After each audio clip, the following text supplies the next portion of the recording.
يعني arday diyaariyayso waxaa arkay ajaanib markii ugu horeyso imtixaankan aan ka maqlay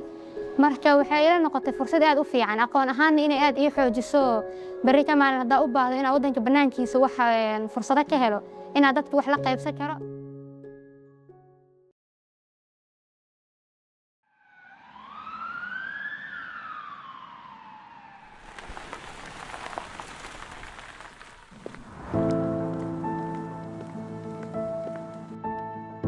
madax xanuunka ilaa meeqa u qaadaa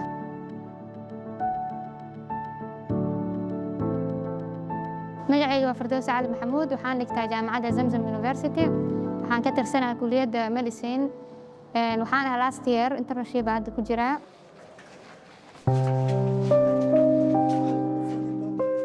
Today we are going to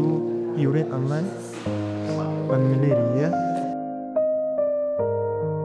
Joyce-kan aan ku soo galay kulliyadda caafimaadka badankeeda horta waxay ka imaatay talooyin dhanka waalidka ah iyo qaar ka mid ah macallimiinteeda iskuulka arday waxaa ah macnaha waxbarashada aad ugu fiican marka waxay aaminsanaayeen inaan ka soo bixi karo soo galideyda horta taas u sabab ahayd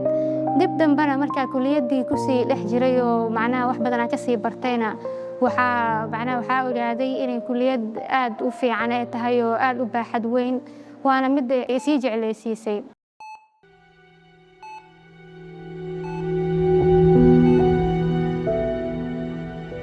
jaamacadda sanadii year 3 sanad saddexaad markii aan marayay waxaa bilaabay inaan diyaariyo imtixaan USMLE step 1 waxay ugu qaadatay imtixaankaas inaan diyaariyo laba semester 5 iyo 6 ku diyaariyay adiga 7 inaan galaa iyo qorsheysneed laakiin problems iyo wax dhacay daraadeed waa imtixaankeeda waxaa galay bil akhiir semester 8 alxamdulillah waa ku guuleystay ilaaha ku mahadsan midaas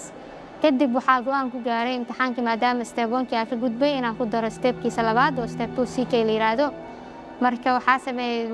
isla markii imtixaanka ka baxay waxaa guda galay inaan u diyaar garoobo step 2kiisi marka waxaa bilaabay imtixaankaas diyaariyo waxay ugu qaadatay asagana semester 8 qayb kamid ah iyo semester 9 semester 10 bilowgiisii asagana imtixaankaas galay alxamdulillah asagana ilaahay runtii waa ilu guuleeyay juhdigii waqtigii aan geliyay alxamdulillah waa mid miro dhalo uu noqday xanuun ma ka dareemay hay inta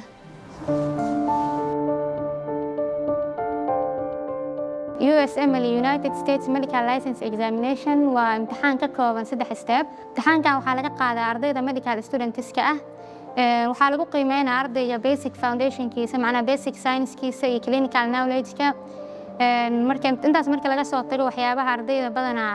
oo aad uga saacido waxaa ka mid ah imtixaankan inaad ku heshid inaad u tartami kartid residency oo dalka Mareykanka ah sidoo kale Mareykan kaliya ma ahan waxaa heli kartaa meelo kale oo ka badan Mareykanka oo wadamo badan oo adduunka waxaa jira imtixaankan aqoonsan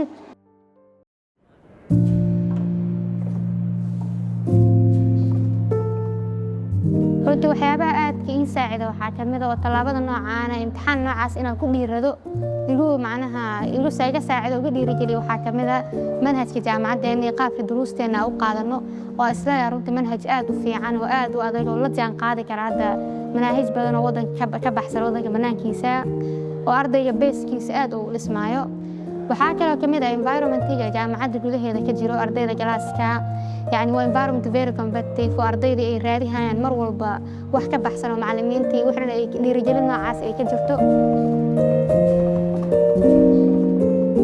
الامتحان كارت أنت الدياري هاي وجدول وحايدك سنة جدول آد وأغد ومصطلح مالكي أنت إذا بدنا أبو قاعدة جل وحقرسك average مالكي وحقرسك بحجر هذيك 6 ساعات إلى 8 ساعات imagine شيء أنت 8 bilood أما هالسنة ويقف معنا جدول كيسة سوى ذكي هاي مركا sacrifice كأسبة وحوها نقول شيء social life يرنا ماشي تبحضه وحياة entertainment وحمد حدكسية وحياة بدنا وحاجة لأن هذا شيء جعلنا سوق الميديا استعمالنا كلاته أنت سنين عن وقتي وهلينين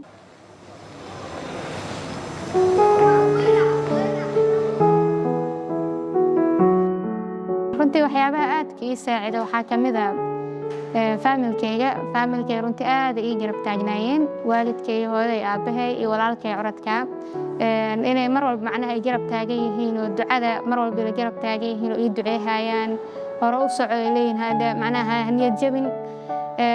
step walba ay ku lug leeyihiin noloshayda mar walba wixii talaabo walba aan qaadayo inay yani ihtimaam badan ay sii hayaan oo ka warqabaan oo ila socdaan mar walba marka runtii taas waxaa is dhihi karaa qayb aad u weyn emotionally